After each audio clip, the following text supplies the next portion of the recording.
வணக்கம் and welcome to V4U. இன்னைக்கு இந்த வீடியோல என்ன பார்க்க போறோம்னா, ஒரு காலத்துல அந்த மாதிரி படங்களை எல்லாம் சாமி படம்னு சொல்லுவாங்க.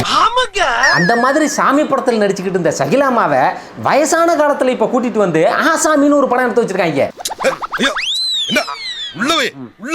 படத்தோட கதை என்னன்னு கேட்டீங்கன்னா, சாமியாருங்கிற போர்வையில சுத்தி தெரியுற போலி சாமியார்களை பத்தின கதை தான் இந்த படம். சகிலாவும் இதுல சாமியாரா தான் வர்றாங்க. சரி பரவாயில்லப்பா, வயசான காலத்திலயாவது சாமியார் வேஷம் கொடுத்தாங்கன்னு பார்த்தா பிராஸ்டியூட் பண்ற சாமியாரா தான் காமிச்சிருக்காங்க. மூஞ்சி சார் மூஞ்சி, சில மூஞ்சிகளை பார்த்தாதான் போட்டுடன் போல தோணும். படத்தோட ஓப்பனிங்லயே இந்த போலி சாமியார்களை எல்லாத்தையும் காட்டுறாங்க. அதுல ஒரு ஆளு தான் நம்ம சகிலாமா தான் காட்டுறாங்க. அவங்க கிட்ட வெறும் ஆம்பளை ஆளுங்க மட்டும் தான் போய் ஆசீர்வாதம் வாங்குறாங்க. சாமியாரம்மா எங்களை ஆசீர்வாதம் பண்ணுங்கம்மா. நீங்க எல்லாம் கட்டமுன்னா குட்டிச்சோரா நாசமத்து போக போறீங்க எல்லாரும். ஒரு சாமியார் கிட்ட போய் ஆசீர்வாதம் வாங்கினா என்னன்னு பண்ணணும்? நல்லா இருங்கப்பா, ஏதாவது நல்ல புத்தியோட இருக்கேன்னு சொல்லணுமா இல்லையா? இந்த அம்மா என்ன சொல்லுது, நல்லா இருங்க, உங்க வீட்டுல வயசு பிள்ளை இருந்தா என் ஆசிரமத்துக்கு அனுப்பிவிடுங்க. எல்லாரும் நல்லா இருங்க, உங்க பெண் குழந்தைங்களை எல்லாம் என் ஆசிரமத்துக்கு அனுப்பிவேங்க. எல்லாம் ஒரு உள்நோக்கம் தான்.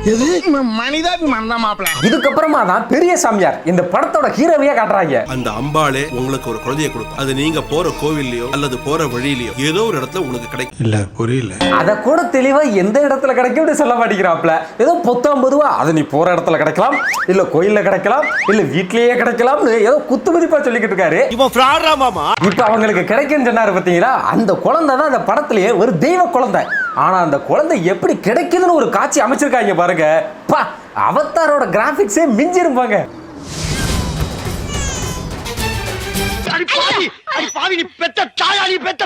ஆனா அதுல பாருங்க, படிக்கட்டு வரைக்கும் உருண்டு வந்த குழந்தை திடீர்னு படிக்கட்டுல இருந்து பறந்து போயிடும்.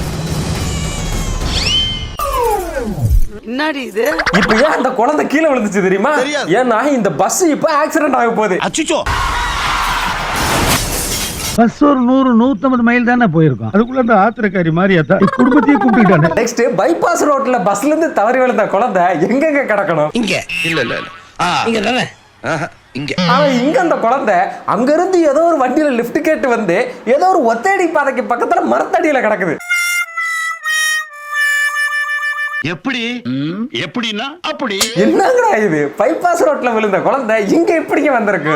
தவந்து வந்திருந்தா கூட மாசக்கணக்கா இருக்குமையா. இதெல்லாம் கண்டுக்கிறப்படா. ஏங்க வண்டி நிறுத்துங்க, அங்க பாருங்க, ஏதோ குழந்தை அழுகுற சத்தம் கேக்குது. அதுவும் இப்ப இந்த குழந்தைய தூக்க போறது யாரு தெரியுமா? கொஞ்ச நேரத்துக்கு முன்னாடி சாமியார் கிட்ட குழந்தை வர கேட்டாங்க இல்லையா, அவங்கதான். அவங்க குழந்தைய கண்டெடுத்த உடனே என்ன சொல்றாங்கன்னு கேளுங்களேன். ஏங்க, இது தவமிருந்து பெத்த குழந்தையா இல்ல தவறான வழியில பிறந்த குழந்தையான்னு எனக்கு தெரியாது. உனக்கு தெரியாதுல்ல, அப்புறம் ஏன் பேசுற? பேசாம குழந்தைய கொண்டு போய் ஒரு போலீஸ் ஸ்டேஷன்ல ஒப்படைச்சு அப்பா அம்மாவை கண்டுபிடிக்க சொல்லணும். அதுதானங்க நியாயம்.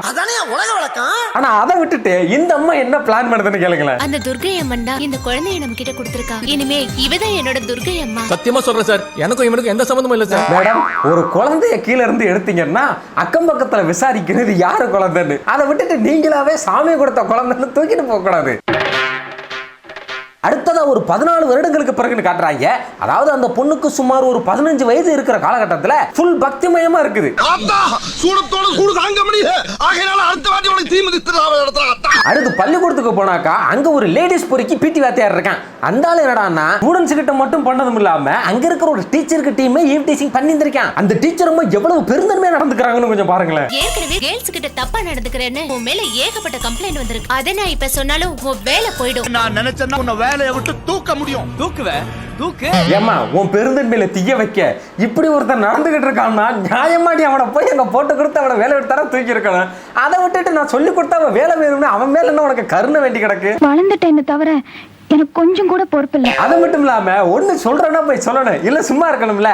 இவங்கிட்டே வந்து நான் சொல்லி கொடுத்துருவேன்னு மிரட்டின உடனே அந்த ஆள் என்ன பண்ணிட்டான், நீ என்னையவே போட்டு கொடுக்க போறியா, நான் உன்னையவே போட்டு தள்ளுறேன்னு சொல்லி பூத்தொட்டி தூக்கி தலையில போட போயிட்டான். ஆனா அதுக்கு முன்னாடி இந்த விஷயம் நம்ம தெய்வ குழந்தைக்கு கனவா வந்துருச்சு. என்ன ஆயிருப்பேன்? தேவையில்லாம அவங்கிட்ட வாயை கொடுத்து ஒரு நிமிஷத்துல சாக தெரிஞ்சிச்சு பாவம். ஏன் துர்கா, இந்த பூத்தொட்டி உள்ளுமணி உனக்கு முன்னாடி தெரியுமா? அந்த பூத்தொட்டி உள்ளுமணி எல்லாம் யாருக்கு தெரியாது. நீ கொஞ்சம் அண்ணாந்து பாத்திருந்தாலும் இந்த பூத்தொட்டி விழுந்துச்சா இல்ல எவனும் அங்க இருந்து போட்டானான்னு தெரிஞ்சிருக்கும். அது அனாவசியம். நான் கூட அந்த ஸ்கூல்ல இந்த ஒரு டீச்சர் தாங்க மக்குன்னு நினைச்சேன். அங்க இருக்கிற எல்லா டீச்சரும் மக்காதான் இருக்கு போல் இருக்கு. இது பிறந்ததுல இருந்தே இப்படித்தானா? மூளை வளர்ச்சி குறைவா? தப்பான சம்பவமும் நடக்கிற மாதிரி இருந்தா முன்னாடியே தெரியுது மேடம். அப்படின்னா அந்த அம்மனோட சக்தி உனக்கு இருக்குமா? இது டீச்சரா இல்ல ஜோசியக்காரியாக? சொன்ன உடனே அம்மனோட அருள் தான் இருக்குங்குது. ஆனா ஒருத்தர் கூட அண்ணாந்து பார்த்து அவன் தான் போட்டானே பார்க்கல பாருங்களேன். இந்த மாதிரி ஒரு அட்டி முட்டாள நீங்க பாத்திருக்கீங்களா? நெக்ஸ்ட் நம்ம நல்ல சாமியார் ஒரு கோயில் கும்பாசத்துக்காக வெளியூருக்கு கிளம்பிட்டாப்ல. அந்த சமயம் பார்த்து அந்த ஊர்ல இருக்கிற ஒரு அமைச்சர் அவர் வீட்டுக்கு ரைடு வராருன்னு சொல்லி அவரோட அந்த கள்ளப்பண தொப்புலாத்தி இவர் சாமியார் ஆசிரமத்துக்கு அனுப்பி வைக்கிறாப்ல. இப்போதைக்கு அந்த அன்பானந்த ஆசிரமம் தான் சரியான இடம். அந்த காசை இங்க இருக்கிற இந்த போலிச்சாமியார்கள் எல்லாமே பங்கு போட்டுக்கிட்டு ஆட்டைய போட்டலான்னு பிளான் பண்ணிக்கிட்டு இருக்காங்க. இந்த 4 எடுத்து வச்சிருவோம், இந்த 2 நம்ம பங்கு, இதை பிரிங்க. ஆளுக்கு 50 ரூபா கோணாரங்களை போய் சாப்பிட்டுக்குங்க. ஆனா போலிச்சாமியார்லயும் கொஞ்சம் நல்ல சாமியாருங்க இவங்க ஆட்டைய போட்டது மட்டும் இல்லாம சகில அம்மாவுக்கும் போன போட்டு விஷயத்தை சொல்லி பங்கு கொடுக்குறாங்க. அப்பப்பா இப்பதான் ஞாபகம் வந்துச்சா? அது இப்ப கொஞ்ச நேரத்துக்கு முன்னாடி ஒரு மக்கு டீச்சரை பார்த்தோம் இல்லையா, அதே மாதிரி இந்த ஆசிரமத்திலேயே ஒரு மக்கு ஒண்ணு இருக்குது. அது இவங்களுக்கு தெரியற மாதிரியே போன போட்டு இவங்க காசாட்டைய போறது எல்லாத்தையும் போட்டு கொடுத்துக்கிட்டு இருக்குது. நம்ம ஆசிரமத்துல மூட்டை மூட்டையா பணம் இருக்கியா? நம்ம அன்பானந்தா சாமி கிட்ட சொல்லணும். ஹலோ ஹலோ எல்லாத்தையும் கேட்டுட்டியா? சரிங்க, இதுவாவது கண்டுபிடிச்சிட்டாங்கல்ல, அப்பயாவது எதையாவது சொல்லி தப்பிக்கலாம்ல. ஆனா அதை பண்ணாது. இதுவும் சேம் அதே மாதிரி தான் பண்ணு பாருங்க. யார்கிட்ட நீ பேசிட்டு இருக்க? ஏய், அன்பானந்தா சாமி வந்ததும் நீ பணத்தை வச்சிருக்கிற விஷயத்துல சொல்லதான் போறேன். தாய்க்கிழவி நீளமா பேசாத, மூச்சு வாங்க. ஐயோ, என்ன ஒண்ணும் பண்ணிடாத, என்ன ஒண்ணும் பண்ணிடாத. இல்ல எனக்கு புரியல. இப்பதான் கொஞ்ச நேரத்துக்கு முன்னாடி பெரிய வீராதி வீரி சூராதி சூரி மாதிரி நான் வந்தோடனே போட்டுதான் கொடுப்பேன்னு வீரவசனம் பேசிட்டு இப்ப என்னத்தை என்னை ஒண்ணும் செஞ்சுதான் வந்தா சும்மா வருவானா? என்ன கத்திய காட்டுறேன், கத்தவே மாட்டேங்கிற. எதுக்கு வந்த வேலையை முடிச்சிட்டு போங்க. அது அவ்வளவுதான், டைம் முடிஞ்சது. என்னங்கடா இது? நானும் இது வரைக்கும் எத்தனையோ படங்கள்ல கத்தியை வச்சு குத்தி தான் பார்த்திருக்கேன். ஆனா முதல் தடவையா கத்தியை வச்சு வெட்டி இங்க தான் நான் பாக்குறேன். நெக்ஸ்ட் இவனுங்களே கொலை பண்ணி போட்டுட்டு போலீஸை கூட்டிட்டு வந்து எங்க அன்பானந்த சாமி தான் இங்க பாருங்க குத்தி கொலை பண்ணி போட்டிருக்காப்ல. அது மட்டும் இல்லாம மந்திரி கிட்ட இருந்து கோடி கோடியா பணத்தை வாங்கி பதுக்கி வச்சிருக்காருன்னு போலீஸ்ல போட்டு விட்டாங்க. என் மேல கம்ப்ளைண்டா? நான் என்ன தப்பு பண்ணேன்? மந்திரிட்ட மூட்டை பணம் வாங்கினீங்களா? ஆசிரமத்துல வேலை செஞ்ச பொண்ணை கத்தியால குத்தி கொலை பண்ண வளர்த்த கடா நெஞ்சில பாயுதுன்னு கேள்விப்பட்டிருப்ப. ஆனா நான் வளர்த்த கடால இவ்வளவு பெரிய பழிய போட்டு ஜெயிலுக்கு அனுப்பிச்சதுக்கு அப்புறமும் ரொம்ப சாந்தமா ஜெயில போய் உட்காந்துக்கிட்டு இவங்க எல்லாம் எப்படி சிசினை சேர்ந்தாங்கன்னு பிளாஷ்பேக் சொல்லிக்கிட்டு இருக்காங்க. ஆசிரமத்துல திருட வந்தவங்களை திருத்தி அவங்களுக்கு நல்ல விஷயங்களை சொல்லி கொடுத்தேன். ஆனா என்ன கெட்டவன்னு சொல்லி ஜெயிலுக்கு அனுப்பிச்சிட்டாங்க. பாம்புக்கு பாயா போட்டாலும் சரி, பணியாரம் போட்டாலும் சரி, பாம்பு தீண்டியே தீரும். அடகழுவி அந்த பிளாஷ்பேக்கை கூட விட்டு தள்ளுங்களேன். அடுத்தது அந்த வார்டன் ஒரு விஷயம் சொன்னாரு பாருங்க, அந்த விஷயத்தை கேட்டு நான் அப்படியே ஆடி போயிட்டேன். நீங்க உண்மையானவர்னு அந்த நீதி தேவதைக்கே தெரியும் போல இருக்கு. அதனாலதான் என்னவோ இந்த வழக்குல இருந்து நீங்க விடுதலை ஆயிட்டீங்க. அது எப்படா முடியும்? ஆனா டே முதல் தடவையா ஒரு மர்டர் கேஸ்ல ஒரு மணி லாண்டரி கேஸ்ல உள்ள போன சாமியார ஓவர் நைட்ல கேஸ விசாரிச்சு அவன் நிரபராதியை திருப்ப கொடுத்து அதுவும் நைட்டோட நைட்டா ரிலீஸ் பண்றத நான் இங்க தான்டா பாக்குறேன். இந்த வழக்குல இருந்து நீங்க விடுதலை ஆயிட்டீங்க. அப்படியா? What A unexpected incident. Next நம்ம தெய்வ குழந்தையோட வீட்டுல அவங்க அப்பனுக்கு தத்தெடுத்துட்டு வந்த புள்ள வயசுக்கு வந்ததுக்கு அப்புறமா அவருக்கு இளமை ஊஞ்சல் ஆடுது. ஐயோ விடுங்க, வயசுக்கு வந்த பொண்ணு இருக்கல்ல. என்னடி பொண்ணுங்கிற? நமக்கு பிறந்த பொண்ணாடி அது. ஆனா பாவி, ஒரே ஒரு கிச்சக்கா முச்சக்கா பண்றதுக்காக சாமி கிட்ட வரம் கேட்டு தத்தெடுத்துட்டு வந்த புள்ளைய நம்ம புள்ளையானு கேட்டுட்டியா? அவ்வளவு வெறி மாப்பிளைக்கு. பொண்ணுன்னு சொல்லியே பல நேரங்கள்ல என்ன காய போடுறடி. வாடி. உன்னையெல்லாம் காய போட்டிருக்க கூடாது, காயடிச்சு போட்டிருக்கணும். சும்மா ரோட்ல கடந்த பிள்ளைய தூக்கிட்டு வந்துட்டு யாரோ பெத்த பிள்ளைன்னு சொல்லி காட்டுற நீ. இது என்ன பிரமாதம்? இதை விட பெசலைட் ஒண்ணு இருக்கு. அந்த மனுஷன் என்ன நீ பெத்த புள்ளையான்னு கேட்டுட்டான். ஆனா நான் உன்னை தெருவுல கண்டெடுத்தாலும் என் கருவுல சுமந்தவளாதாமா நினைக்கிறேன். எவ்வளவு இடைஞ்சல் பண்றாங்க பாருங்கய்யா, அந்த அளவுக்கு நம்ம பெத்த பிள்ளையான்னு ஒத்த வார்த்தை டீசெண்டா தான் சொன்னான். ஆனா இதை பாருங்க, நாம நீ தெருவுல கண்டெடுத்திருந்தாலும் சும்மா போற போக்கில் குப்பையில கடத்த எடுத்திருந்தாலும் என்னென்ன வார்த்தையெல்லாம் சொல்லுது பாருங்க. நான் உன்னை தெருவுல கண்டெடுத்தாலும் என் கருவுல சுமந்தவளாதாமா நினைக்கிறேன். எல்லாம் கேட்டேன். அவளாச்சு சாப்பிட்டா சொன்னா நீ ரணகலமா சொல்லி என்ன உசு பெத்தி அளவப்ப. ஆனா இதை விட ஹைலைட்டா அடுத்து ஒண்ணு சொல்லிச்சு பாருங்க, வேற லெவல் வாங்க. நீ தெய்வ குழந்தை, நீ இந்த வீட்ல இருக்க வேண்டியவளே இல்ல. என்னடி சொல்ற? நீ என்ன சொல்ற? கோவில்ல இருக்க வேண்டியவமா. என்னடி சொல்ற? போதும், இப்ப என்ன இந்த வீட்டை விட்டு வெளியே போகணும்னு சொல்றீங்க அதானே? கிட்டத்தட்ட அப்படித்தான். எனக்கு என்னம்மா இந்த பிள்ளை வீட்டுல இருக்கிறது உங்க புருஷனுக்கு இடைஞ்சலா இருக்கிற மாதிரி தெரியல, இந்த அம்மாவுக்கு இடைஞ்சலா இருக்கிற மாதிரி தான் தெரியுது. அப்படி பச்சையா சொல்ல முடியாது, ஒரு யூகமா சொல்லலாம். அதனால நீ ஆசிரமத்துக்கே போயிடு. சார் அழுகுறீங்க? எல்லாரும் என்ன ஏமாத்துறாங்க. எனக்கு ஒண்ணு புரியல, இப்படி அங்க அனுப்புறதுக்கு எதுக்கு அந்த பிள்ளைய தூக்கிட்டு வந்து இத்தனை வருஷமா வளர்த்தீங்க? யாரா நீங்களாம்? வாமா துர்கா, அப்பா எல்லாம் எனக்கு தெரியும். லூசானா? இல்ல நான் லூசான்னு கேக்குறேன். ஐயோ, எல்லாம் உனக்கு தெரியும்னா அப்புறம் எதுக்கு அவங்க வீட்டுக்கு அனுப்பி விட்ட? அப்பவே உனக்கு குழந்தையெல்லாம் கிடைக்காது, கிடைச்சிச்சுனாலும் என்கிட்டயே குழந்தை கொடுத்துரு, நீ எடுத்து போய் வளர்த்துறாதுன்னு சொல்லியிருக்க வேண்டியதானே? இப்ப சாமியாருங்கிற போர்வையில ஊருக்குள்ள மக்களை ஏமாத்திட்டு அதை அம்மன் சக்தி கொண்டு மூலமா தடுக்க நான் ஒரு வழி சொல்றேன். டேய், அப்ப நீ என்ன அடிச்சு ஃபேமஸ் ஆலாம் பாக்குற? இங்க போலீஸ் சாமியார்கள் அழிக்கிறதுக்கு இவர் சாமியை வச்சு பிளான் போட்டா, அந்த பக்கம் போலீஸ் ஒரு பிளான் போட்டுக்கிட்டு இருக்கு. போலீஸ் சாமியார்களை தேடி கண்டுபிடிச்சு அரெஸ்ட் பண்றதுக்கு நம்ம டிபார்ட்மெண்ட்ல ஒரே ஒரு ஆளால தான் சார் முடியும். Assistant commissioner Jayaprakash sir. யார் யாவரு? எனக்கே அவரை பார்க்கணும் போல இருக்கு. அந்த போலீஸ் ஆபீசரை பார்க்கணும்னு உங்க எல்லாருக்கும் ரொம்ப ஆவலா இருக்குதுல்ல? நான் கூட அதே ஆர்வத்துல தான் அந்த சீனை பார்த்துக்கிட்டு இருந்தேன். ஆனா நீங்க ஆளை பார்த்ததுக்கு அப்புறம் அந்த முடிவை மாத்திக்கிறீங்க பாருங்க. குரங்கில் இருந்து பிறந்த மிருகம் மனிதனானதே, முகமூடி போட்டு உலகையாளுதே. யாருங்க இவரு? பாக்குறதுக்கு செம்ம காமெடி பீஸா இருக்கு. தலைவர் ஓப்பனிங்க சாயங்காலம் ஆரம்பிக்கிறாரு. ராஜா, எதுக்கு போய் இந்த தேவையில்லாத வேலை? நெக்ஸ்ட் இந்த போலீஸ் ஆபீசர் தான் யாரு, தன்னோட நேர்மையெல்லாம் என்னங்கிறத உயர் அதிகாரிக்கு ஒரு 3/4 மணி நேரமா ஒரு லெக்சர் ஒன்று எடுத்துக்கிட்டு இருந்தாப்ல. அதிகாரிகளுக்கு ஆமா சாமி போட்டு மந்திரி கிட்ட மாமா வேலை பாக்குறவங்கள சார் இந்த ஜெயபிரகாஷ் சார் ஒரு கேன அதை பார்த்துக்கிட்டு இருந்த எனக்கு ஒரு கட்டத்தில், ஐயோ நீ பெரிய ஆளு தான், நான் ஒத்துக்கிறேயா, எங்களை விட்டுறியாங்கிற காலில் உழுது கதற அளவுக்கு பேசுறாப்புல பேசிக்கிட்டே இருக்காப்புல. உங்க நேர்மையும் கடமையும் நீங்க எப்ப சார் கத்துக்கிட்டீங்க? இந்த காக்கி சட்டியை போட்ட பிறகு தான் சார். நான் அதை கருவுல இருக்கும் போதே கத்துக்கிட்டேன். இத மட்டும் வக்கனையா பேசு. போலீஸ் யூனிஃபார்ம் நான் போடும்போது யோசிச்சேன், ஆனா போட்டதுக்கு அப்புறம் நேசிச்சேன் சார். எப்படி பஞ்சு சும்மா தரமா இருக்கா? இது மட்டுமா என்ன ஏகப்பட்ட ஐட்டம் இருக்கு. சரி ஓகே, உங்களெல்லாம் பார்த்தா எனக்கு பாவமாக தான் இருக்கு, அதனால அவர் பேசுறத இதோட நிப்பாட்டிக்கிறேன். அதுக்காக அவர் இவ்வளவுதான் படத்துல பேசினாருன்னு நீங்க நினைச்சுக்காதீங்க, சரியா?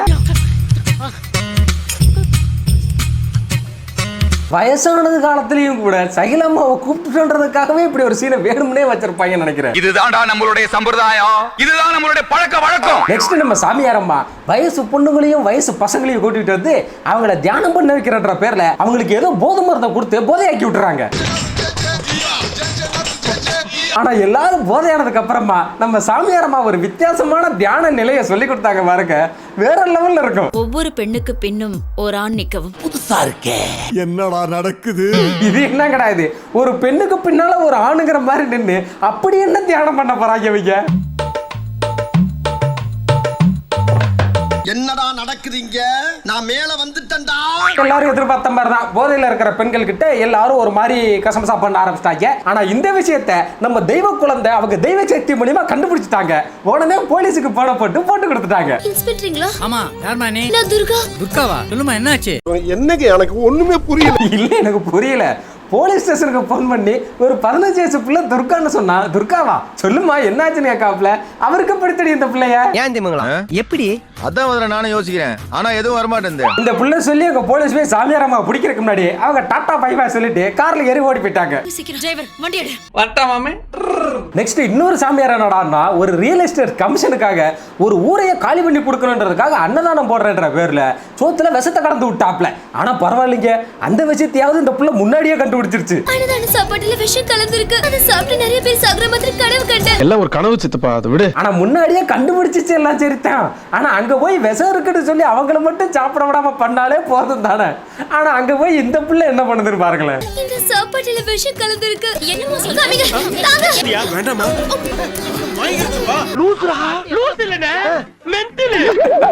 பாருங்கய்யா, பேசாம அவங்கள சாப்பிடாதீங்கன்னு சொன்னாலே போதும். தேவையில்லாம இது சாப்பிட்டு இப்ப இது விஷம் ஏறி மயங்கி வந்துருச்சு. உனக்கு ஏன் இந்த தேவையில்லாத வேண்டாத வேலை எல்லாம்? பைத்தியம். ஆனா இந்த முட்டாள்தனத்தை தான் தாங்க முடியலன்னு பார்த்தா ஒரு விஷம் சாப்பிட்ட பிள்ளைய எங்க கொண்டுட்டு போவாங்க?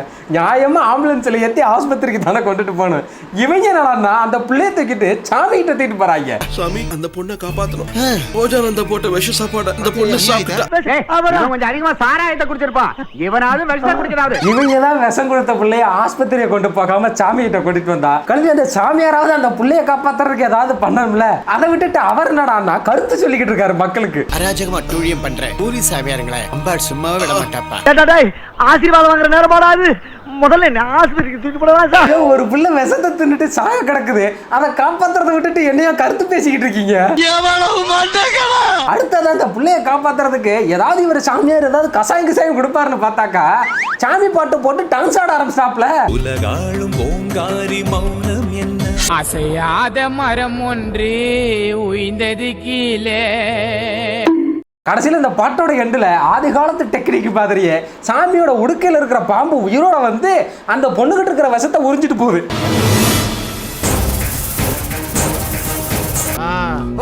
இனிமே உனக்கு சாவே இல்ல போ. அடுத்ததா இன்னொரு சாமியாரு விளையாட்டு வீரர்களா இருக்கிற பிள்ளைங்களை புள்ளாத்தையும் வெளிநாட்டுக்கு வைக்கிறாங்கன்னு இந்த புள்ள போட்டு கிடக்குது.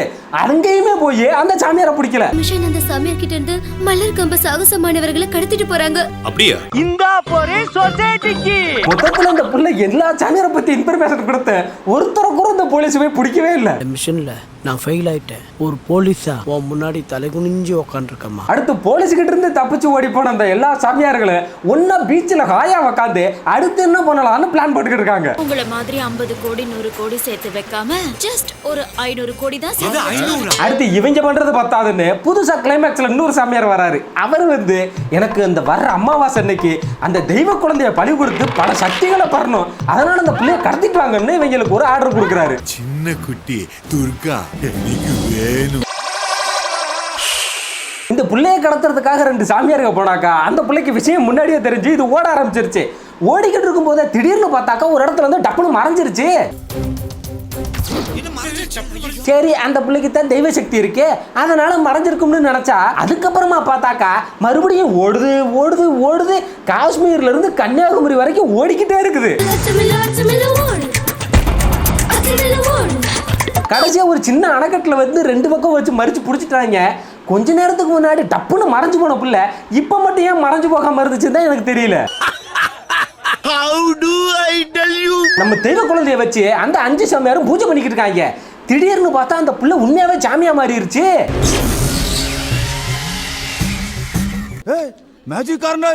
சாமியா மாறிடுச்சு. ஒன்னு அங்கிருந்து தப்பிச்சு ஓடணும், இல்ல அவங்க எல்லாம் கொல்லணும். இது ரெண்டையும் விட்டுட்டு அது சாங்குக்கு டான்ஸ் ஆட ஆரம்பிச்சிருச்சு. எல்லாம் ரொம்ப காலமாவே இருக்குப்பா, நீ சின்ன பையன், உனக்கு ஒண்ணும் தெரியாது. ஒரு 5 நிமிஷத்துக்கு அந்த சாங்குக்கு ஃபுல்லா பாட்டு ஆடி முடிச்செடுத்தான். பாட்டோட எண்டுல சாமி சக்தியை வச்சு அவங்க எல்லாரையும் கொல்லுது. ஏமா என்ன நடந்துச்சு? அநியாயம் நடந்தது, அதை அழிக்க சாமி வந்தது. டேய், என்னடா டயலாக் இது? எவன் எழுதி கொடுத்தானே அது இப்படி பேசிட்டு போறான்? யாரு அந்த படத்துக்கு டயலாக் ரைட்டர்? என்ன எழுதி வச்சிருக்கீங்க? இந்த சாமியாருக்கு இந்த பொண்ணை பலி கொடுக்க முயற்சி பண்ணதுனால அந்த அம்பாளே நேர்ல வந்து இவங்களை வதம் பண்ணிருக்கு. இதை எவனா நம்புவானா? நம்ப கூடாதா? வெறும் ஆசாமிகள சாமியார் நம்புறீங்க, உண்மையிலே சாமி வந்தா நம்ப மறுக்கிறீங்க. என்னடா முட்டாத்தனமா பேசிக்கிட்டு இருக்க முட்டா பயல? ஐயா, இந்த டயலாக் எல்லாம் அந்த சாமியார் பேசியிருக்க வேண்டியதுங்க. நீங்க போலீஸ்காரரு, நீங்க பேசியிருக்க கூடாது. இத இந்த மக்கள் எல்லாரும் சாமி நம்பர் அந்த பொண்ணு அரெஸ்ட் பண்ணுவீங்களா? நிச்சயமா நான் ஒரு போலீஸ் அதிகாரியா என் கடமையை கண்டிப்பா செய்வேன். எனக்கு நல்லா வரும் வேண்டாம். ஏங்க அப்புறம் எதுக்குங்க இவ்வளவு நேரம் மூச்சு பிடிக்க சாமி தான் எல்லாத்தையும் பண்ணுச்சுன்னு பேசுனீங்க? நான் கொஞ்சம் மென்டல், எந்த நேரத்துல என்ன பண்ணுவேன்னு எனக்கே தெரியாது. ஒரு வழி அந்த பொண்ணை அரெஸ்ட் பண்ணி கூட்டிட்டு போனாலும் கோர்ட்ல அந்த பிள்ளைக்கு எதிராக சாட்சியமே எதுவுமே இல்லைன்னு சொல்லி அந்த பொண்ணையை ரிலீஸ் பண்ணிட்டாங்க. அங்க வெளியே வந்து பார்த்தா நம்ம நல்ல சாமியார் ஜீன்ஸ் பேண்ட் சட்டையோட வந்து நிக்கிறாப்ல.